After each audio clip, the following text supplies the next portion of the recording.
En este video vamos a poder observar lo relacionado con las prácticas de la unidad uno. En este vamos a comenzar dando una breve explicación de la importancia de estas prácticas y cómo es que se relacionan con el tema justamente de la unidad uno o tema uno, que son los modelos de arquitecturas de cómputo. En este video nada más se explicará la primera de las prácticas y en los subsecuentes pues iremos viendo cómo vamos modificando estas prácticas para generar el resto de ellas. Bien, vamos a partir de lo que es los modelos de arquitectura o la arquitectura de una computadora. Ya en la parte teórica hemos analizado cada uno de los modelos de las arquitecturas de cómputo existentes. La clásica, que es la más común y la base del resto, la segmentada y la de multiprocesamiento. En cada una de ellas podemos encontrar características, desde luego que las distinguen, ventajas y desventajas y cosas interesantes para cada uno de esos modelos. Sin embargo, cada uno de los modelos consta de una serie de características que dependiendo de bueno, pues podemos hacer referencia en lo específico. Pero cada una de esas características es el que nos da o son las que nos dan la definición de la arquitectura de cómputo de la que pudiéramos estar hablando. Otro de los conceptos teóricos que ya vimos o que hemos estado mencionando es justamente esto, la arquitectura de una computadora, la cual nos explica la situación de sus componentes y permite determinar las posibilidades de que un sistema informático con una determinada configuración pueda realizar las operaciones para las que se va a utilizar dicha computadora. Se refiere a los atributos de un sistema que son visibles para el programador, pero recuerden que es para el programador de la computadora. Dentro de lo que observamos o analizamos en la arquitectura de computadoras podemos mencionar el conjunto de instrucciones, el número de bits para representar datos, como para representar instrucciones operandos, los mecanismos de entrada y salida que pueden utilizar, así como las técnicas de direccionamiento. Pero parte fundamental es justamente el conjunto de instrucciones u operaciones que puede realizar una computadora.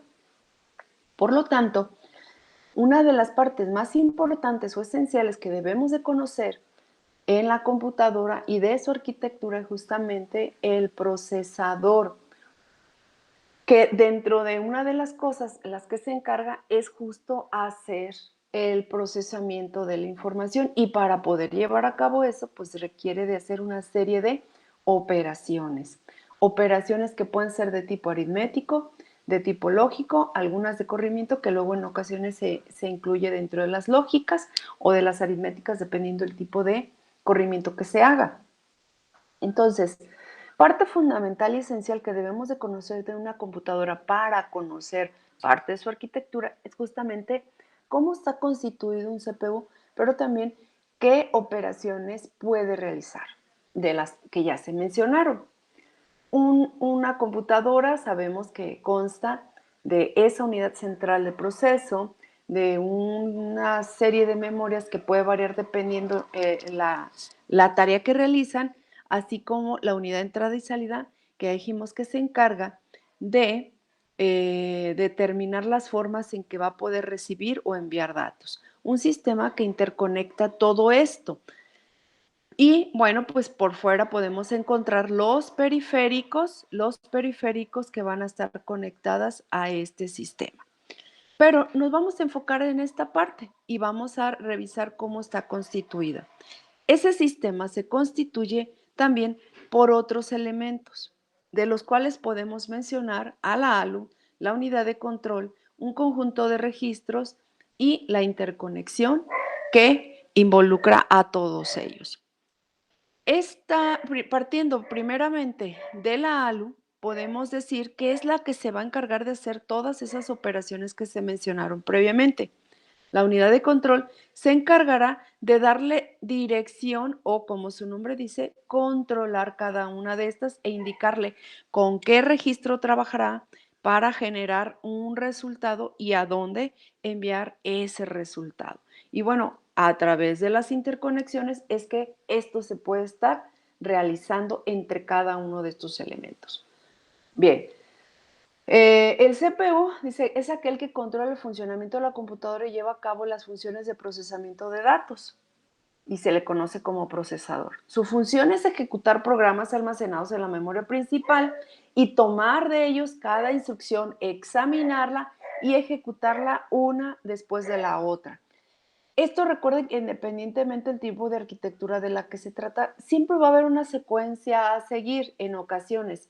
Se puede segmentar este proceso o hacerlo tal cual de forma secuencial. O podemos tener varios procesadores que están trabajando con varias instrucciones. Pero bueno, eso ya sería la parte teórica. Nos vamos a ir a lo elemental de este componente principal. Y aquí lo encontramos, como ya se dijo, una unidad aritmética lógica, una unidad de control, un conjunto de registros y la interconexión interna del CPU, que ya se dijo cuál es la tarea de cada una de estas. Por su parte, la unidad aritmética o lógica, que la conocemos como la ALU, se va a encargar de hacer operaciones tales como sumas, restas, en ocasiones también multiplicaciones, algunas operaciones de tipo lógico y otras de tipo corrimiento, como ya se mencionaron. Sin embargo, muchas de las ALUs están constituidas simplemente por un sumador como componente elemental dentro de toda su circuitería. Pero ¿por qué encontramos exclusivamente o únicamente un sumador? Por esta razón, ¿sí? Todas las operaciones que se puedan realizar dentro de una ALU se derivan de la suma, como ya anteriormente lo habíamos platicado. La suma es la operación básica para cualquier otra operación, ya sea resta, multiplicación y división y por consiguiente todas las demás, si son de tipo aritmético, ¿sí? ¿Por qué? Porque cuando nosotros hacemos una suma, bueno, en el caso del binario o en cualquier otro tipo de base, pues ya sabemos cuál es la operación que realizamos, ¿sí? Vamos a estar acumulando una suma, es sencilla. Si yo tengo esta operación, bueno, pues tengo aquí un 12 en binario y un 7 en binario, ¿sí? Sin embargo, me voy a mover hacia acá. Esto lo entendemos perfectamente, es la suma de 15 más 12. Pero aquí yo estoy observando la resta de 15 más 12. ¿Por qué decimos que la suma es o está basada a través de la operación, perdón, la resta está basada en la operación de sumas? Pues precisamente porque esto lo podemos traducir a una operación de suma. ¿Qué significa? Ese 15 menos 12, en realidad nosotros lo podemos estar interpretando de esta forma, ¿sí? En realidad es una suma de dos números en donde uno de ellos tiene un signo negativo. Y ustedes están de acuerdo que si yo le quito los paréntesis, pues esto se traduce en negativo o menos. Y nos quedaría exactamente el mismo valor. De ahí entonces que podemos decir que la resta es una operación basada en sumas.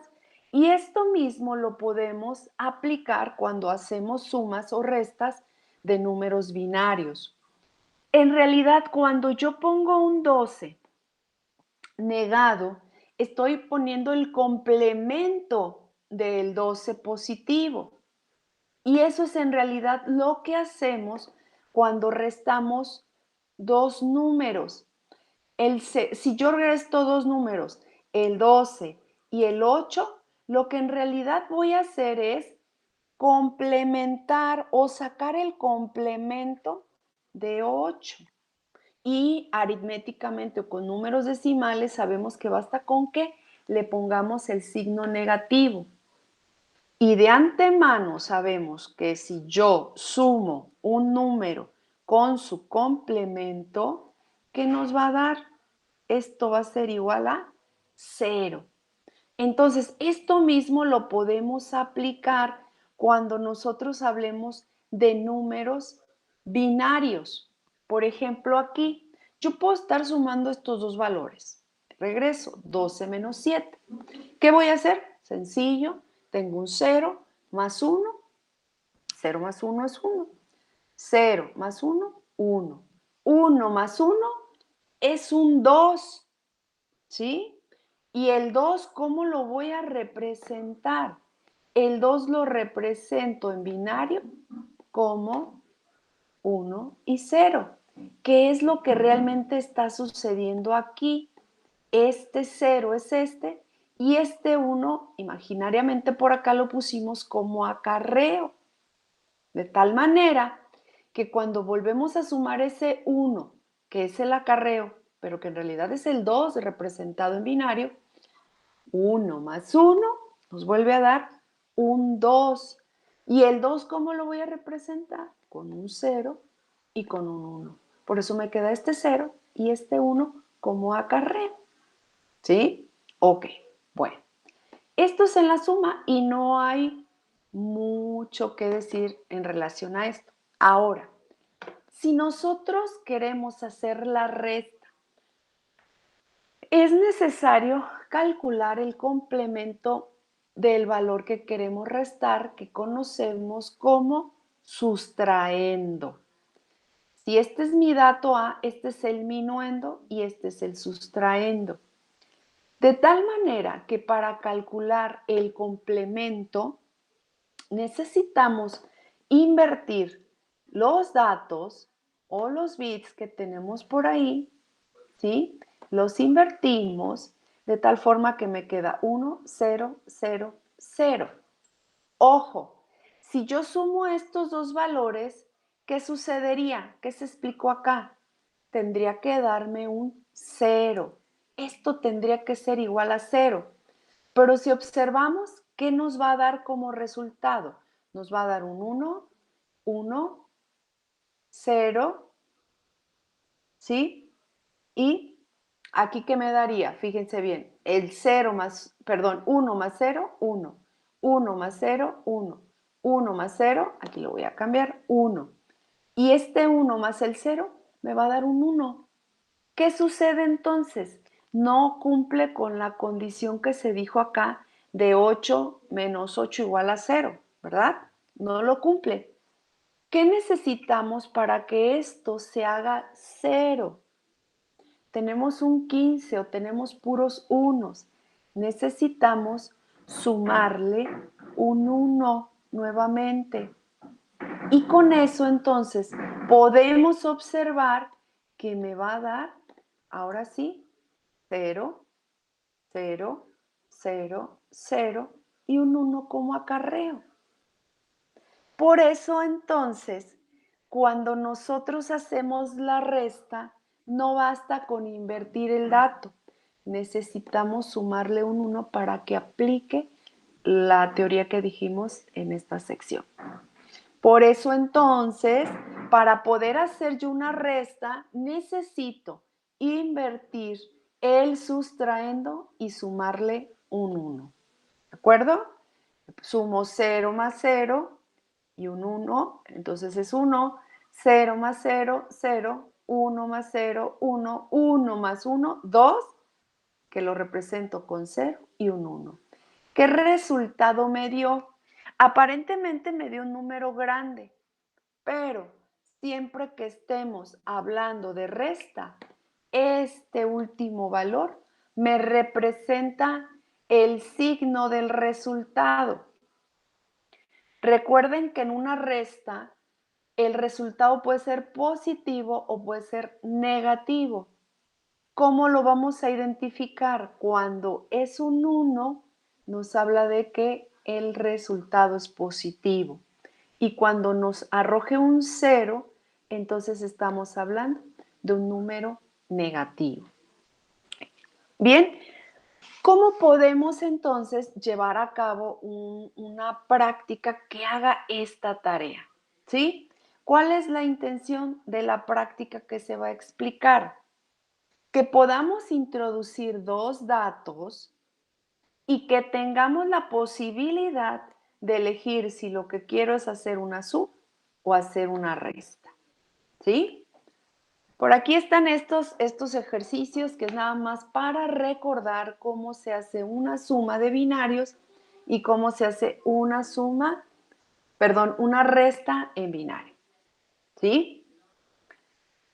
Es importante saber que si el minuendo, ¿cuál es el minuendo? El primero, es menor que el sustraendo, el resultado nos va a dar un valor negativo. Entonces vamos a tener algo similar a lo que se explicó anteriormente. Voy a hacer este pequeño ejercicio, ¿sí? Fíjense, si yo hago el 15, ahí está el 15, y lo sumo, entonces, ¿qué voy a obtener? 1 más 0, 1. 1 más 0, 1. 1 más 1, 2. Pongo el 0 y llevo un 1, ¿sí? Porque es un 2. 1 más 1 más 1 es un 3 y el 3, ¿cómo lo represento? A través de dos unos, ¿sí? Como es una suma, pues yo no puedo tener un número negativo, entonces este último bit forma parte del resultado de la suma. ¿Cuánto me tiene que dar? Pues un 27 y aquí lo observamos, 16 más 11 es un 27, ¿sí? Ahora, si yo quiero hacer, si elijo hacer una resta de este mismo dato o de estos mismos datos, ¿qué tengo que hacer? Generar el complemento a 2 del sustraendo. El minuendo no lo muevo, ¿sí? ¿Cómo obtengo el complemento a 2 de un 12? Ojo, esta es una forma rápida de calcularla. ¿Cuánto me dio aquí cuando saqué el complemento? Me dio un 16. Entonces, para calcular rápidamente un complemento a 2 de cualquier número de 4 bits, lo que tengo que hacer es buscar un número que sumado con el original, que en este caso sería 12, me dé 16. ¿Y cuál sería? El 4. Y ustedes lo pueden comprobar. Si yo invierto, complemento, me queda un 3 más 1, un 4. Y ahí ya lo estoy haciendo más rápido, si lo quiero agilizar. Y me dedico a hacer la suma de derecha a izquierda. 1 más 0, 1. De derecha a izquierda, 1 más 0, 1. 1 más 1, 2. 0 llevamos 1. 1 más 1, 2. 0 llevamos 1. Y ahí, ¿qué obtenemos? ¿Un número positivo o negativo? Aquí sí podemos decir si es negativo o si es positivo, ¿sí? Entonces, este es un número positivo porque el sustraendo es menor que el minuendo. Y nos da un 3 positivo y efectivamente 15 menos 12 es un 3. Entonces, totalmente de acuerdo, ¿sí? Bien, entonces, ahora voy a hacer estas operaciones para que vean cómo sería el resultado. La voy a poner por aquí. Si yo sumo 10 más 7, pues no hay mucho problema. Lo hago como ya sabemos. De derecha a izquierda, 0 más 1, 1. 1 más 1, 2. 0 y llevo 1. 1 más 1, 2. 0 y llevo 1. Nuevamente. 1 más 1, 2. 0 y llevo 1. ¿Qué número me da como resultado? Sencillo. 16 más 1, 17. ¿Sí? Traducido en decimal. Y si yo tengo 10 más 7, 17. No puedo decir que tengo un signo positivo o negativo porque viene de una suma. Entonces siempre va a ser positivo. Sin embargo, si yo ya hago la resta, entonces, ¿qué tengo que hacer? Convertir a su complemento a 2 al 7, al 10, perdón. Si se fijan, están al revés la resta. ¿Cuál es el complemento a 2 de 10? Si dijimos que es el número que le falta para completar 16, pues un 6.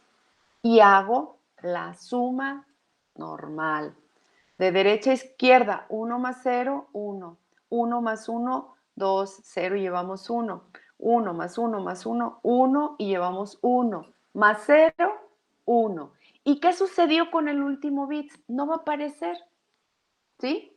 Eso significa que el último bit de la izquierda es un 0. Y eso significa que el resultado es negativo. Pero además, algo importante, eso lo debemos de interpretar como un resultado incompleto, porque cuando nos da un resultado de un número negativo, lo debemos de, ese mismo resultado, complementar a 2, o sea, sacar su complemento a 2.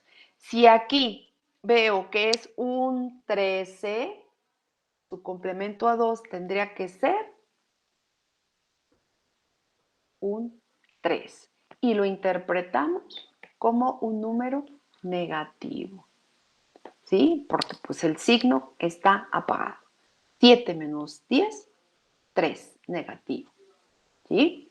Eso es importante que lo tengamos presente para que a la hora de que nos arroje un resultado en donde no vemos ese último LED prendido y estamos haciendo una resta, entonces ya sabemos que debemos de interpretarlo como que es un resultado negativo y que lo debemos de complementar nuevamente a 2 para que nos dé el resultado final. Eso mismo lo podemos ver ya en una práctica de dos opciones. Hay dos opciones, dos alternativas. Una es haciendo uso de una compuerta XOR y otro más es haciendo uso de la multiplexación, ¿sí? Esta es opcional, ustedes pueden hacer una u otra versión. Este video lo dejo hasta aquí, lo voy a dejar hasta aquí para en un segundo video poder hacer la explicación de cada uno de los diagramas que ustedes observaron.